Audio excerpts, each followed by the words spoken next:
नई दिल्ली। भारत पाकिस्तान के बंटवारे के समय वर्तमान पाकिस्तान के सिंध प्रांत से आए सिंधी समाज की देश का पहला क्षेत्र वर्तमान राजेंद्र नगर विधानसभा का पुराना राजेंद्र नगर एकमात्र ऐसी कॉलोनी है जहां सिंधी समाज का वोट बहुसंख्यक में है और इस क्षेत्र में सिंधी समाज का सबसे पुराना और बड़ा मंदिर व सामाजिक संस्था के रूप में सिंधु समाज दिल्ली है। सिंधु समाज दिल्ली ने सिंधी समाज का सबसे बड़ा भगवान झूलेलाल चालीहा कार्यक्रम में अपना विचार पहले ही बता दिया है। मैं किशन जुरानी, वाइस प्रेसिडेंट सिंधु समाज। सर, क्या कहेंगे? विधानसभा चुनाव आने की तैयारी पे है, जोर शोर से इसकी तैयारियां चल रही हैं, तो क्या लगता है आपको राजेंद्र नगर विधानसभा क्षेत्र से कोई भी सिंधु समाज का की तरफ से खड़ा हुआ उसकी जीत सुनिश्चित है, क्योंकि हमारे सिंधु समाज एक बहुत पुरानी संस्था है और यहाँ पर जो सामाजिक एक्टिविटीज़ होती हैं, कई किस्म की एक्टिविटीज़ होती हैं जिसमें कि अड़ोस पड़ोसी के लोग, चाहे सिंधी कम्युनिटी के हो या और कम्युनिटीज़ के हो, सारे यहाँ पर जुड़ते हैं, सारे यहाँ आके मिलते हैं। सबसे बड़ा प्रोग्राम चालीहे का होता है। 40 दिन इतने लोगों की कलेक्शन होती है और आपस में इतनी हमारा मेल जोल हो जाता है। उसके सिवाय मेडिकल फैसिलिटी भी होती है और भी कई प्रोग्राम होते हैं। मंगलवार को भी यहाँ पर चालीहे का प्रोग्राम, ये मंगलवार को हनुमान चालीसा का प्रोग्राम होता है। इस तरह की कई एक्टिविटीज़ होती हैं और हर एक्टिविटी में इस एरिया के सारे लोग आते हैं और मेरे हिसाब से कोई भी सिंधु समाज की तरफ से खड़ा हुआ राजेंद्र नगर विधानसभा से उसकी जीत सुनिश्चित है, वो होगा ही होगा, पक्की, मेरे हिसाब से ये पक्की बात है। आपको क्या लगता है, जीत होने के बाद आप लोग क्या ऐसे कार्य हैं जो इस क्षेत्र में करेंगे? यदि ऐसी जीत हो जाती है तो हम अपनी एक्टिविटीज़ यहाँ जो करते हैं, इसके सिवाय हम राजेंद्र नगर में जो भी इश्यूज़ हैं, जो भी प्रॉब्लम्स हैं, जिससे भी लोगों को तकलीफ़ें हैं, उन सबको हम एड्रेस करेंगे, उसको हम समझेंगे। यहाँ भी हमारे 30 जनों की टीम है, 30 जने सारे यहाँ जुड़ जाएंगे और किसी तरह की कोई भी प्रॉब्लम होती है तो इसको हम सॉल्यूशन निकालने की कोशिश करेंगे। लोगों को जो भी परेशानी है उससे दूर करने की पूरी कोशिश करेंगे। जुरानी जी, आपने भी कहा कि सिंधु समाज से अगर किसी को उम्मीदवार बनाया जाए, हाँ, तो उसकी जीत सुनिश्चित है। हाँ, तो आप ये किस आधार पर कह रहे हैं? इसका मेन आधार ये है कि एक तो हमारी ये संस्था बहुत पुरानी है, चाहे ये सिंधु समाज है, सिंधु के नाम से आती है, पर यहाँ पर इस इलाके में जो भी लोग हैं रहते हैं, चाहे पंजाबी हो, सिंधी हो, भालपुरी हो, और भी जो भी हैं, जो भी कम्युनिटीज़ के लोग हैं, सब यहाँ से इस संस्था से जुड़े हुए हैं, क्योंकि यहाँ की सामाजिक एक्टिविटीज़ इतनी होती हैं कि सब यहाँ पर पार्टिसिपेट करते हैं और सिंधु समाज के सब लोग उनसे आपस में मिलजुल के एक जैसे हो गए हैं। ऐसे लगता ही नहीं है कि सिंधु समाज है, ऐसा ही है कि सब लोगों के लिए समाज है। जुरानी जी, सिंधु समाज से क्या सिर्फ सिंधु समाज के ही लोग जुड़े हुए हैं या अदर कम्युनिटी? ऐसा है, सिंधु समाज जो है यहाँ पर आप चालीहे पे प्रोग्राम में आप देख लो, मोर देन 50% और कम्युनिटीज़ के लोग भी आते हैं, इसको प्रोग्राम को अटेंड करते हैं और झूलेलाल जी को अपना गुरु मानते कि यही हमारे भगवान है। अब उनके बाद मतलब एक किस्म का झूलेलाल जी को जो भगवान होता है एक कम्युनिटी का नहीं होता है, भगवान जो होता है सब कम्युनिटी सबके लिए होते हैं। तो यहाँ पर हर तरह के लोग जुड़ते हैं, हर सब जो भी यहाँ रहते हैं सब यहाँ पर प्रोग्राम में आते हैं। मैं तो ये समझता हूँ कि सारे लोग यहाँ पर पार्टिसिपेट करते हैं, क्योंकि इतनी गैदरिंग ज़्यादा हो जाती है और उन लोगों की फिर और लोगों से कम्युनिकेशन होती है। तो मैं समझता हूँ कि जो भी सिंधु समाज की तरफ से खड़ा होगा तो उसकी जीत सुनिश्चित है, वो होगी। तो सिंधु समाज में क्या महिलाएं भी उम्मीदवार होंगी? महिलाएं भी उम्मीदवार होंगी तो वो भी जीतेंगी, जो भी खड़ा होगा वो जीतेगी, चाहे महिला हो जाए या पुरुष हो जाए, कोई भी हो जाए, उसकी जीत सुनिश्चित है। उम्मीदवारों की लिस्ट में महिलाओं का नाम है या नहीं? नहीं ना। अशोक लालवानी, अध्यक्ष सिंधी काउंसिल ऑफ इंडिया, नारी शक्ति व अन्य कई संस्थाओं से जुड़ा हुआ हूँ। इस संस्था सिंधु समाज मेरी ये तीसरी जनरेशन है। मेरे पिताजी भी यहाँ पे मतलब जो आया करते थे और मैं भी आता हूँ और मेरा बेटा भी आता है। 3 हमारी जनरेशन इसके साथ जुड़ी हुई हैं। आगे आने वाली भी पीढ़ियाँ इस पे बहुत लगन से यहाँ पे आते हैं।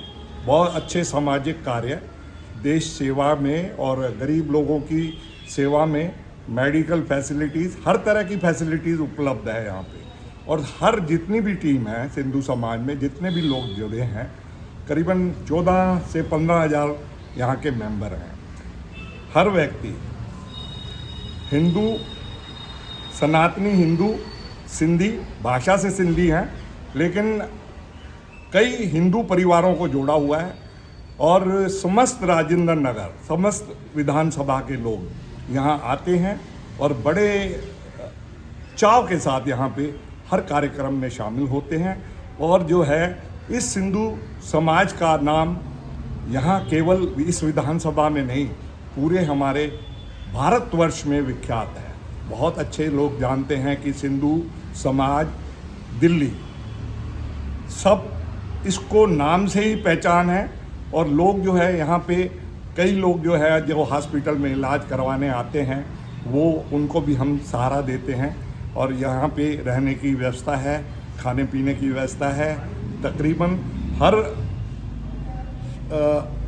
मंगलवार को यहाँ पे हनुमान का भी पाठ होता है, लंगर भी लगाते हैं और भी कई चीज़ें जो है यहाँ पे हम करते रहते हैं। इसलिए ये हिंदू सिंधी समाज जो है बहुत यहाँ पे सेवा में लगा हुआ है। सर अशोक जी, इस समय चुनाव का दौर चल रहा है, दिल्ली में चुनाव आने वाले हैं और लगभग सभी पार्टियां अपने अच्छे कैंडिडेट को ढूंढ रही हैं कि किस किस विधानसभा में कौन कौन अच्छा कैंडिडेट है। तो क्या आप राजेंद्र नगर विधानसभा से कोई कैंडिडेट या कोई हो सकता है? भाई साहब, मैं तो गारंटी अपने समाज के किसी भी व्यक्ति को, सिंधु समाज से किसी भी व्यक्ति को चुनेंगे, गारंटी जीत निश्चित है। और हर प्रकार से सारे समूह को, सारे समुदायों को जोड़ा हुआ है। और केवल जोड़ा नहीं हुआ है, उनके हर दुख सुख के साथी हैं। आप कहीं पे भी चले जाइए, इस विधानसभा में सिंधु समाज का पूरा नाम है। और यहाँ के हर व्यक्ति जो भी सिंधु समाज में है, जो भी सिंधु समाज से जुड़ा हुआ है, किसी भी व्यक्ति को अगर कोई भी पार्टी, वैसे तो हम ज़्यादा बीजेपी के समर्थक हैं, अगर उनको टिकट मिलेगी तो वो जीत पक्की है, उनकी निश्चित है कि वो जीत के ही आएंगे। सर, जैसे कि सूचियां जारी हो चुकी हैं मैक्सिमम लोगों की, तो क्या आपने ऐसी कोई सूची तैयार नहीं करी कि हमें 1, 2, 3 कैंडिडेट जो भी हैं उनके नाम आपने लिस्ट के लिए भेजे हों और जो फाइनल हुए हों?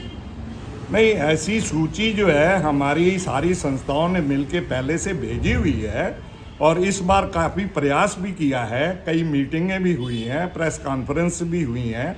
हम चाहते हैं कि भाई किसी भी सिंधी को, जो सिंधी समाज का हो, उसको टिकट मिले। अगर आप राजेंद्र नगर विधानसभा की बात करते हैं तो यहाँ मैं कहूँगा कि यहाँ पे ज़्यादा मजबूत कैंडिडेट हैं हमारे पास, जो कि इलेक्शन में या टिकट मिलने पे विधानसभा का चुनाव लड़के जीत के सुनिश्चित आएंगे। आप किसी कैंडिडेट का नाम बताएंगे? नाम ऐसा है जी, मैं तो कहता हूँ कि यहाँ पे भरना चाह रहे हो लिस्ट में? लिस्ट में ऐसा कोई मैं स्पेशल नाम तो नहीं बताऊंगा, लेकिन हमारे यहाँ सारे गुणी आदमी हैं और बहुत अच्छे समाज के साथ जुड़े हुए हैं। सारे मीन्स जो इसके हमारे कार्यकारिणी में हैं हमारे सिंधु समाज के, और हमारे जितने भी जो है इसमें टीम जुड़ी हुई है, करीबन 50-60 लोग जो है रेगुलर यहाँ पे खूब मेहनत के साथ पूरे समाज की सेवा करते हैं। और लोग जो जुड़ते रहते हैं उनको भी हम समाज सेवा में लगाते हैं। धन्यवाद। नरेश कुमार बिलानी, महामंत्री सिंधु समाज दिल्ली। नरेश जी, दिल्ली के अंदर में दिल्ली विधानसभा का चुनाव की तैयारियां चल रही हैं, सभी पार्टियां अपने अच्छे कैंडिडेट को ढूंढा जा रहा है। तो और सिंधु समाज दिल्ली जो है वो अपने राजेंद्र नगर विधानसभा में एक सबसे बड़ी संस्था है सिंधु समाज की, और साथ में और तो क्या आप उसके एक पदाधिकारी हैं, आपको अच्छी तरह से पता है कि अगर किस कैंडिडेट को कौन सी पार्टी अगर दिया जाए तो यह उस पार्टी की सुनिश्चित जीत हो? क्या देखिए, यहाँ से अगर जो सिंधु समाज है दिल्ली, जो कि राजेंद्र नगर में भवन है स्थित है, मैं तो ये कहूँगा सिंधु समाज ये भवन राजेंद्र नगर दिल्ली की सबसे बड़ी संस्था है और आसपास के इलाके में जो एक्टिविटीज़ जो सामाजिक कार्य यहाँ पे होते हैं वो किसी और सिंधी नॉन सिंधी किसी संस्था में नहीं होते हैं। और यहाँ पे हर तकबे का हर वर्ग का व्यक्ति आता है और उसको वही सम्मान मिलता है जो कि एक हमारे मेंबर को मिलता है, कोई भेदभाव नहीं है। तो अगर किसी सिंधी समाज के किसी व्यक्ति को यहाँ से टिकट मिलती है तो उसकी जीत सुनिश्चित है। उसको सिर्फ ये नहीं कि सिर्फ सिंधी समाज के लोग ही सपोर्ट करेंगे, उसको मुझे पूरा विश्वास है समाज का हर तबका हर वर्ग, छोटा बड़ा बूढ़ा, माताएं बहनें, बच्चे बेटियां बेटे भाई, सब उसको सपोर्ट करेंगे और मतलब एक खुले दिल से उसका समर्थन होगा और उसकी जीत सुनिश्चित है, ये मैं गारंटी दे सकता हूँ। अगर आज किसी के को दिन टिकट मिलती है तो आप लोगों के चुनाव के मेन मुद्दे क्या रहने वाले? देखिए, मेन मुद्दे तो इसमें कहने की ज़रूरत ही नहीं है, सबको पता ही है, रोज़ सारी पार्टियाँ उठा रही हैं। पानी की दिक्कत है, बिजली की दिक्कत है, सड़कों की दिक्कत है, सीवर की दिक्कत है, ये सब मुद्दों पे काम होना है। और सब राजेंद्र नगर में, ये तो सारी दिल्ली की दिक्कतें हैं, ये सब राजेंद्र नगर विधानसभा की नहीं, सारी दिल्ली की दिक्कतें हैं जो कि तकरीबन सेम ही है। तो उन सब पे मिलके काम किया जाएगा और मतलब कि उसका सोल्यूशन निकलेगा। कैसे निकलेगा ये सब बैठ के बात की बातें हैं, पर इनके सॉल्यूशन मुमकिन है, जो कि पिछले 10 साल में कुछ नहीं हुआ। दिल्ली की हालत बद से बदतर होती जा रही है और उसको सुधारने का अब टाइम आ गया है। अगर अब नहीं सुधारा गया तो फिर तो दिल्ली का भगवान ही मालिक है। अगर कोई पार्टी सिंधु समाज को अपना कैंडिडेट बनाती है तो उसका पोजीशन कैसे हो सकता है? पोजीशन मैं समझा नहीं। कोई भी पार्टी सिंधु समाज दिल्ली के से कोई अपना उम्मीदवार बनाती है तो उसके लिए आप पर क्या विचार किया, क्या क्या? नहीं, वो तो बिल्कुल उसकी जीत सुनिश्चित है, क्योंकि आज जैसे मैंने बताया कि सिंधु समाज जो है वो सिंधु भवन है और यहाँ का मेंबर सब सिंधी ही बन सकता है। बट जो यहाँ पे आते हैं वो सिर्फ सिंधी नहीं, सारे वर्ग के लोग आते हैं। आप सवेरे आके देखो, यहाँ पे अखबार पढ़ेंगे, चाय पियेंगे, यहाँ पे मेडिकल कैंप्स लगते हैं, उसमें देखिए मोस्टली नॉन सिंधीज ज़्यादा होते हैं। यहाँ पे डॉक्टर्स बैठते हैं, होम्योपैथिक डॉक्टर है, एलोपैथिक डॉक्टर है, एक्यूप्रेशर की है, और ये सारी चीज़ें फ्री हैं। होम्योपैथिक डॉक्टर, ये सारी चीज़ें फ्री हैं। हनुमान चालीसा का पाठ होता है, 100 से 150 आदमी हर मंगलवार को शाम को आके देखिए। अब सर्दियों में 6 बजे का टाइम है, आते हैं। मतलब कि शिवरात्रि का यहाँ फंक्शन होता है, होली का यहाँ त्यौहार मनाया जाता है, दीपावली मनाई जाती है। अब जैसे नए साल का फंक्शन है वो भी होगा। अभी जैसे अब जो राम मंदिर की प्राण प्रतिष्ठा हुई थी उसका भी 11 तारीख को फंक्शन मनाया जाएगा। 10 पिछले साल भी हमने अखंड रामायण का पाठ रखा था, इस साल भी 10 साल को अखंड रामायण का पाठ। तो उसमें जो होता है कि सब वर्ग के लोग आते हैं, सिर्फ सिंधी नहीं, नॉन सिंधी आते हैं। और वो एक्चुअली तो ये है, आज की डेट में सिंधी समाज में कोई फंक्शन हो रहा है, कुछ भी कार्यक्रम हो रहा है, धार्मिक या कल्चरल प्रोग्राम कुछ भी होता है, सिंधियों से ज़्यादा नॉन सिंधीज उसको लुक फॉरवर्ड करते हैं और उनका अक्सर मैसेज आता है कि कब हो रहा है। और आपको एक और चीज़ बताऊं, मतलब कि अब तो हमें ये है कि सारी दिल्ली से मैसेजेस आ रहे हैं सिंधियों के, बाहर से भी, कि भाई कुछ हो रहा है कि नहीं हो रहा। आपको एक और चीज़ बता दूं मैं, अगर किसी सिंधी को टिकट मिलती है तो एक इस बारी सिंधियों को उम्मीद है, उनको आस है कि इस बारी टिकट मिलेगी। तो उनमें दुगनी जो सिंधी जो ट्रेडिशनली भाजपा के सपोर्टर हैं, पर उनमें एक दुगनी फुर्ती आ जाएगी, एक जोश आ जाएगा, छोटा बड़ा बड़ा बूढ़ा, मतलब कि एक वो दिल से लग जाएंगे उसके लिए, उस इंसान के लिए काम करने के लिए। दिल मतलब एक जो होती है ना, एक होता है भाई चलो भाई वोट देने जाना है, काम करना है पार्टी के, एक वो दिल से जो एक दिल से चाह आ जाएगी, आवाज़ निकले कि नहीं भैया इस बारी तो जिताना ही जिताना है। और वो जीत पक्की है। मैं बार बार वही चीज़ बोल रहा हूँ, जिस भी सिंधी को टिकट मिलेगी उसकी जीत सुनिश्चित है यार 100%। आपने कई समस्याएं बताई हैं, तो उसमें महिलाओं की समस्या तो कोई भी नहीं लगी मुझे। नहीं, और- मैंने हाँ। अभी किसी आपने कम्युनिटी दिल्ली- एक हाँ। मिनट, मैंने सिर्फ जनरल समस्याएं बोली हाँ। जो है कि बिजली, पानी, सड़क, सीवर, इन चीज़ों की भी। हाँ, महिला सुरक्षा के लिए क्या है? महिला सुरक्षा के लिए बहुत ज़रूरी है। हाँ। महिला सुरक्षा तो है ही नहीं। महिला सुरक्षा में आप देखिए, अब मैं तो कहता हूँ बिजली नहीं है, बिजली के खंभों पे लाइटें नहीं है, तो महिला रात को निकलेगी, वो सुरक्षित कैसे है?